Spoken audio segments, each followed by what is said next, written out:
Captain Sarah Chen of the Earth merchant vessel Resourceful had seen her share of strange things during her decade of deep space hauling, but the sight before her took the cake.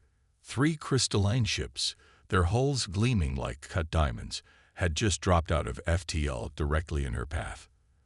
Their designs were unlike anything in the United Earth database, which meant first contact, and probably not the friendly kind, given their aggressive positioning.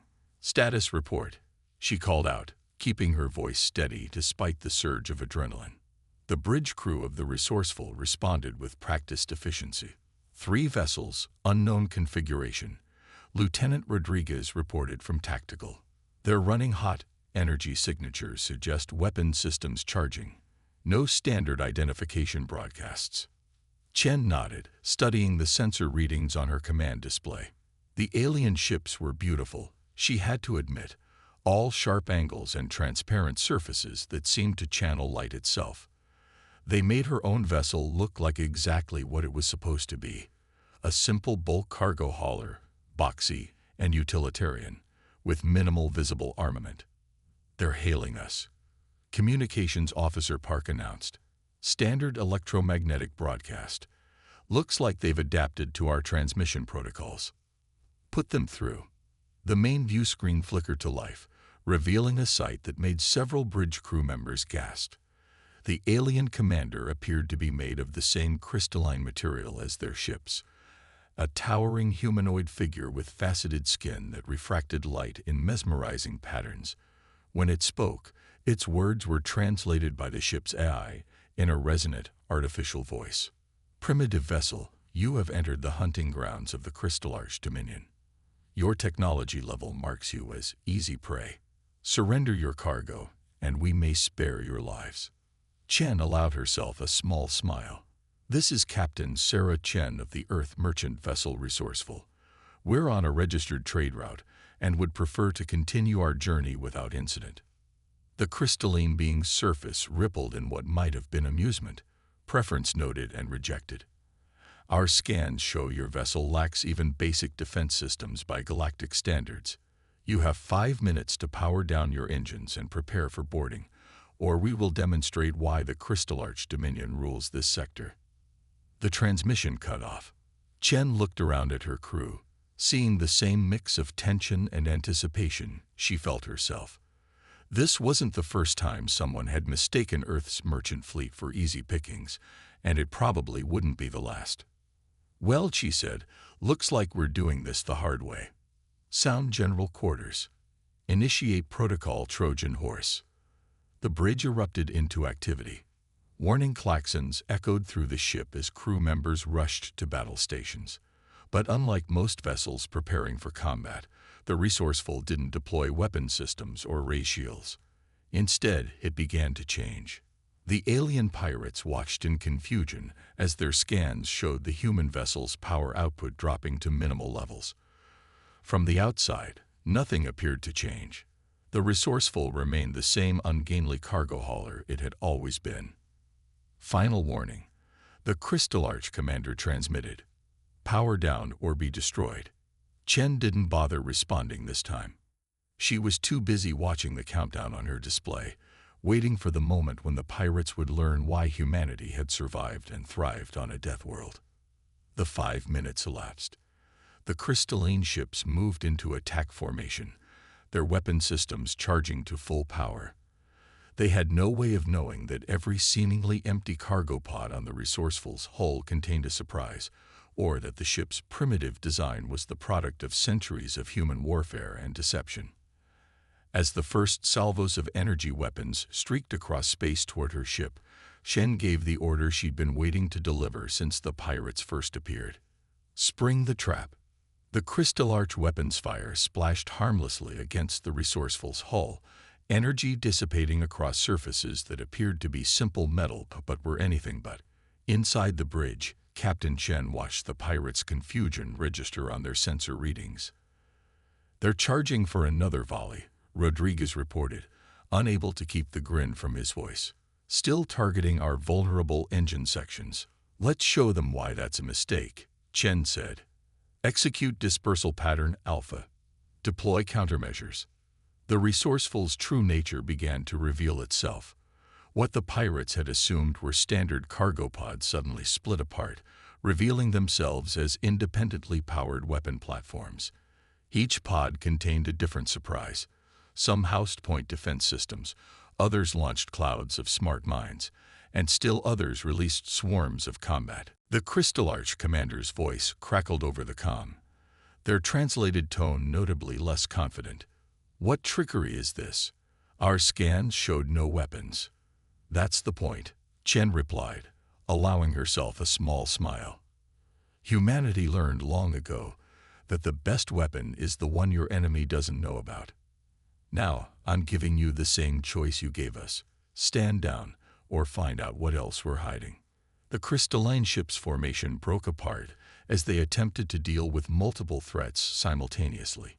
Their advanced energy weapons were impressive, but they'd been designed to combat known galactic weapons technology.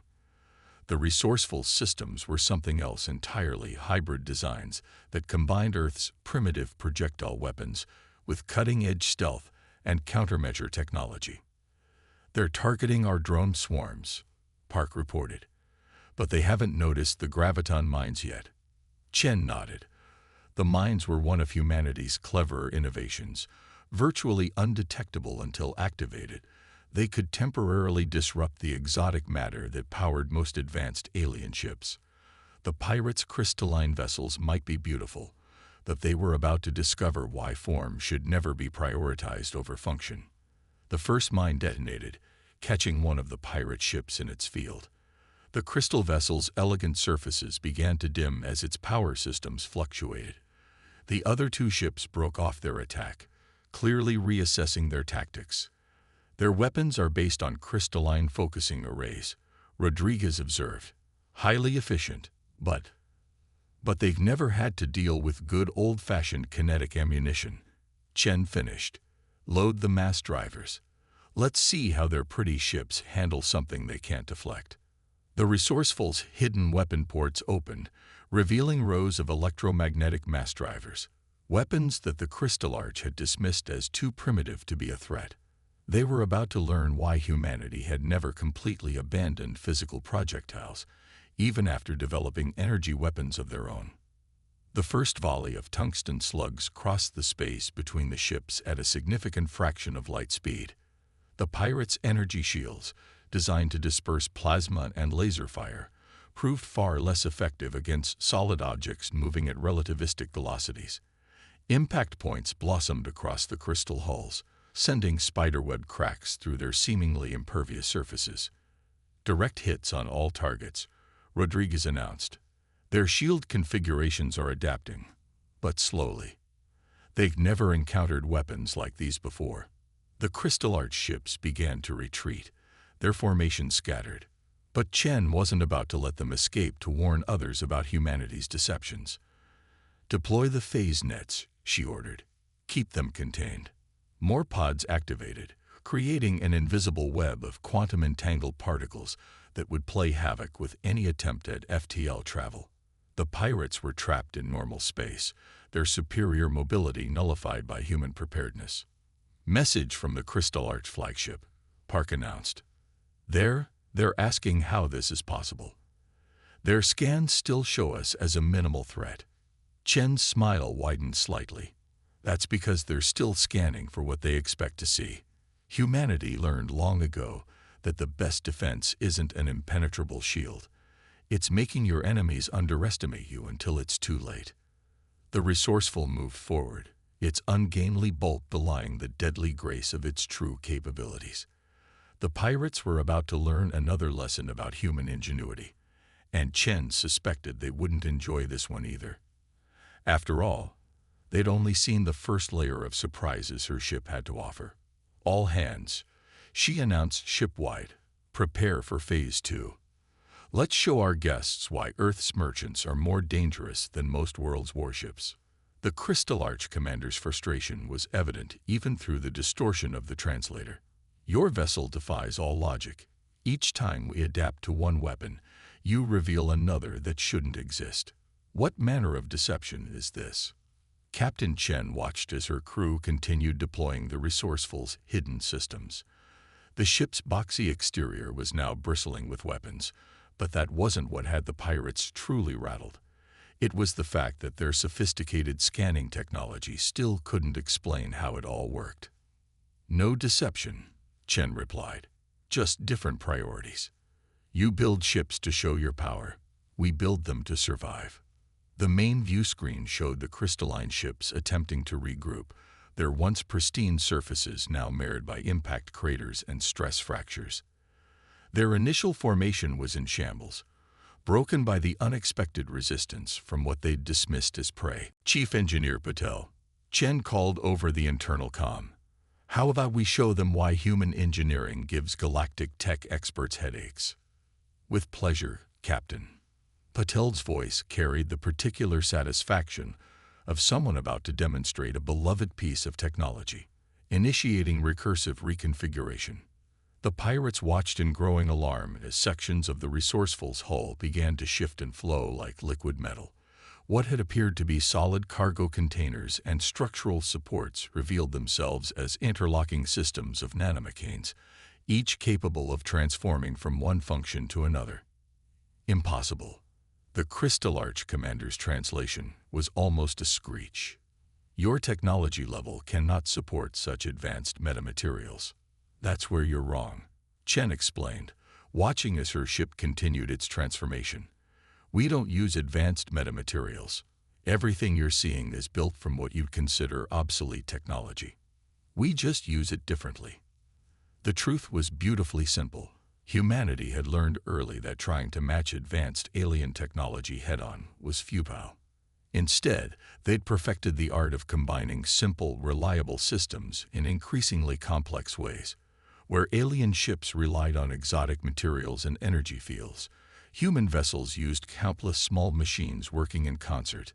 "Their sensors are going haywire," Rodriguez reported with satisfaction.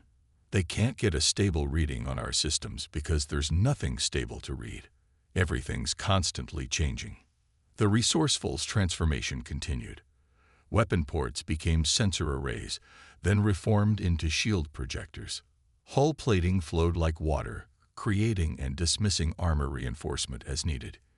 Even the ship's internal layout was in constant flux, corridors and compartments shifting to optimize for different combat scenarios.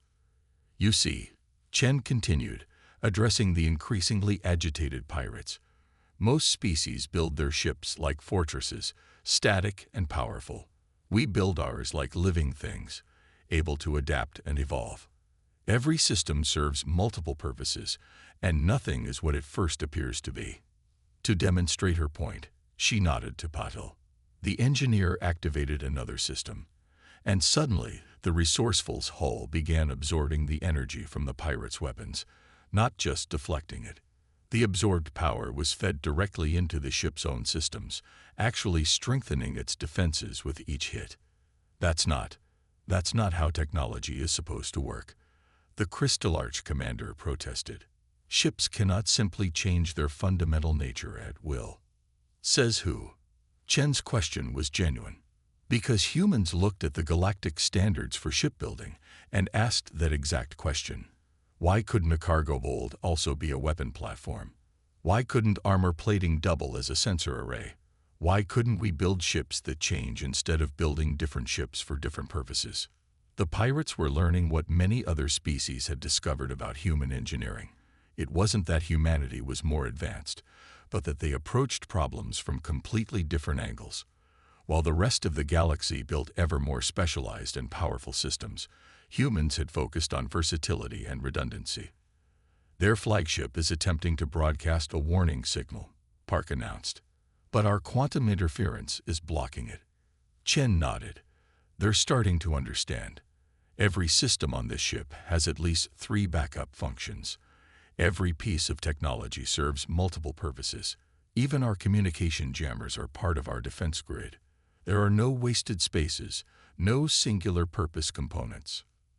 The Crystal Arch ships were now completely surrounded, trapped in a web of overlapping fields and shifting weapon configurations. Their once superior technology had been rendered nearly useless by an approach to engineering they hadn't even considered possible. Final warning, Chen announced to the pirates. You can surrender now, or we can demonstrate why Earth's engineers are both respected and feared across known space. Your choice. The response would determine whether the pirates learned about humanity's approach to engineering through observation or experience. Either way, the lesson would be thoroughly educational. The Crystal Arch commander's response came after a tense moment of silence. You believe you have us trapped, human. But you forget. We are raiders of the void. We do not surrender. Captain Chen watched as the crystalline ships began to pulse with intense energy. Their damaged hulls were actually healing, the crystal matrix regenerating itself. It was an impressive display of advanced technology. Exactly the kind of thing that had intimidated less experienced species. They're diverting all power to weapons, Rodriguez reported, including life support reserves. They're going for a final, maximum strength barrage. Chen nodded, unsurprised. As expected, activate the Mobius protocol. The crew's movements became even more focused, their training showing in their swift, precise actions.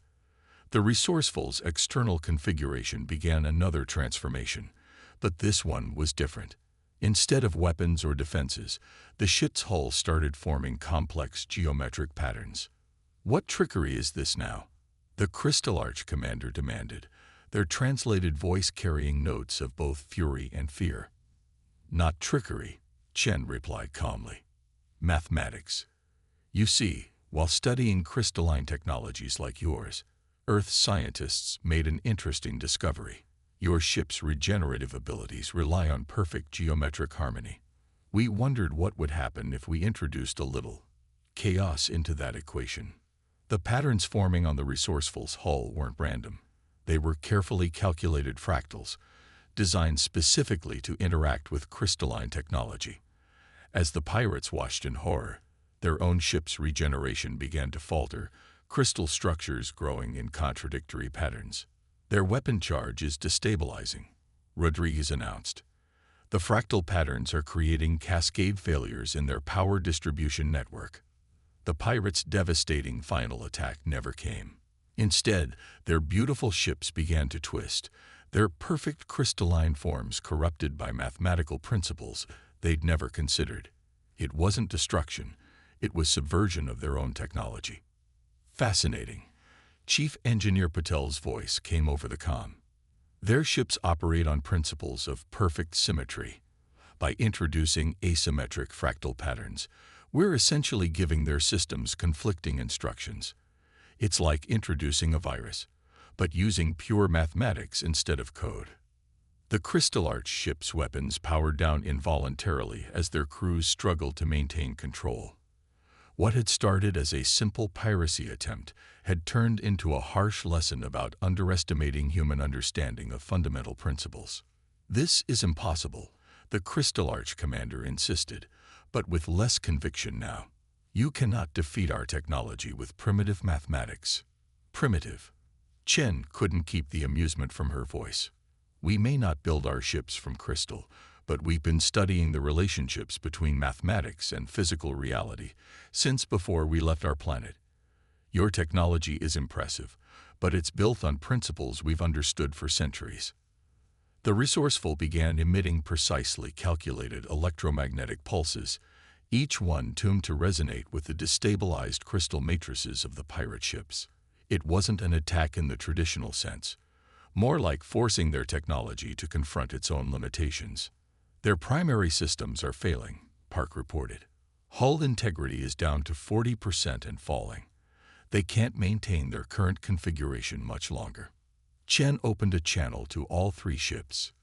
Your vessels are about to experience catastrophic geometric failure. You have 2 minutes to power down completely and accept our terms, or you'll learn firsthand why studying mathematics is just as important as developing advanced technology. The bridge crew watched as the once proud pirate ships struggled against the inevitable. Their crystal hulls, previously so elegant, were now twisted into impossible shapes that defy their own operating principles. It was a demonstration not of superior firepower, but of superior understanding. 1 minute, Chen announced calmly. I should mention that we're currently broadcasting this entire encounter on all standard frequencies. The galaxy is watching how the mighty Crystal Arch Dominion handles being outmaneuvered by primitive humans. That finally seemed to break through their pride. One by one, the pirate ships powered down, their corrupted crystal matrices growing dark and inert. The threat of humiliation proved more effective than any weapon. A wise choice, Chen said. Now let's discuss the terms of your surrender, and perhaps have a conversation about why assuming technological superiority equals tactical superiority is a dangerous mistake. As her crew began securing the pirate vessels, Chen allowed herself a small smile. Today's encounter would spread through the galaxy, adding to humanity's reputation for unconventional solutions. More importantly, it would remind others that humans were dangerous not because of their technology, but because of how they thought about using it. 3 days after the encounter, Captain Chen stood in the Resourceful's observation deck, watching as maintenance drones swarmed around the captured Crystal Arch vessels. The pirates' once magnificent ships were slowly being restored to their original configuration, though they would never quite regain their former pristine appearance. Some scars, it seemed, were meant to remain as reminders. Final status report on the prisoners, Captain. Lieutenant Rodriguez said, joining her at the viewport. The Galactic Merchant Alliance patrol ships will arrive within the hour to take custody. Our broadcast of the encounter has already gone viral across 3 sectors. Chen nodded, watching a particular drone delicately reconstruct a section of crystalline hull. And the technical analysis. Chief Patel is ecstatic. Says the Crystal Arch ships are engineering masterpieces, just too specialized for their own good. We've already learned several ways to improve our own system's efficiency, though she says we'll stick to our elegantly crude approach. That brought a smile to Chen's face. Human ships might look ungainly compared to alien vessels, but that was precisely the point. Beauty and apparent sophistication made for excellent propaganda, but survival required adaptability. The observation deck's door slid open again, admitting a surprising visitor. The Crystal Arch commander, under guard, but allowed limited movement as a professional courtesy. Their crystalline form had lost some of its luster, but their bearing remained proud. Captain Chen, they said, their translator now perfectly calibrated to human speech patterns.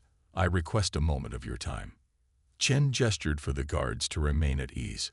Of course, I trust your accommodations have been adequate. More than adequate. We have had much time to think, to analyze our miscalculation. The commander's faceted surface rippled in what Chen had learned was a gesture of deep thought. I must know, how many other secrets does your vessel hide? That's not really the right question, Chen replied, turning back to the viewport. The secret isn't in what we hide, but in how we think. Every species reaches for the stars in their own way. The Crystal Arch built beautiful ships of living crystal. Others use pure energy or biological technology. Humanity.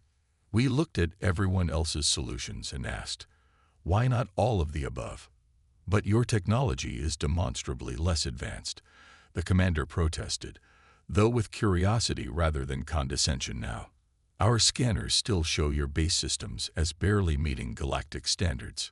True, but we learned early that it's not about having the most advanced technology.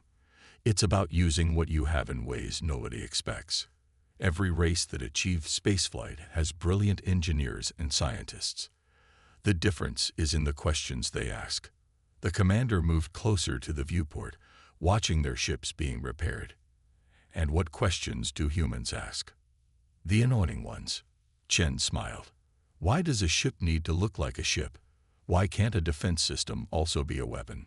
Why do we need different tools for different jobs when we could have one tool that changes to meet our needs? While other species perfect their chosen paths, we explore all of them at once. A chaotic approach, the commander observed, but an effective one. The galaxy is vast and full of surprises. The most dangerous thing any species can do is assume they found the one right way to do things. A comfortable silence fell as they watched the repair work continue. Finally, the commander spoke again. The Crystal Arch Dominion will not forget this lesson.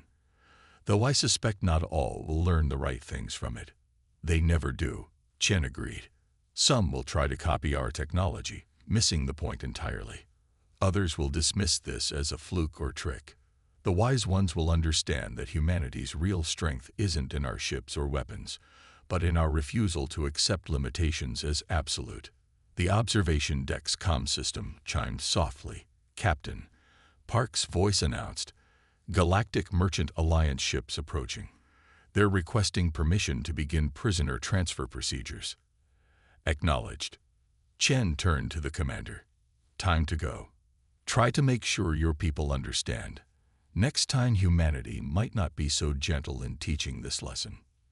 The commander's surface rippled in what might have been amusement. There is one final question that bothers me, Captain. Your ship, the Resourceful, was that name chosen deliberately? A joke at the expense of those who would underestimate you? Actually, Chen smiled, it was chosen as a warning. We literally told everyone exactly what we are. Not our fault if they didn't take the hint. As the commander was led away, Chen returned her attention to the viewport.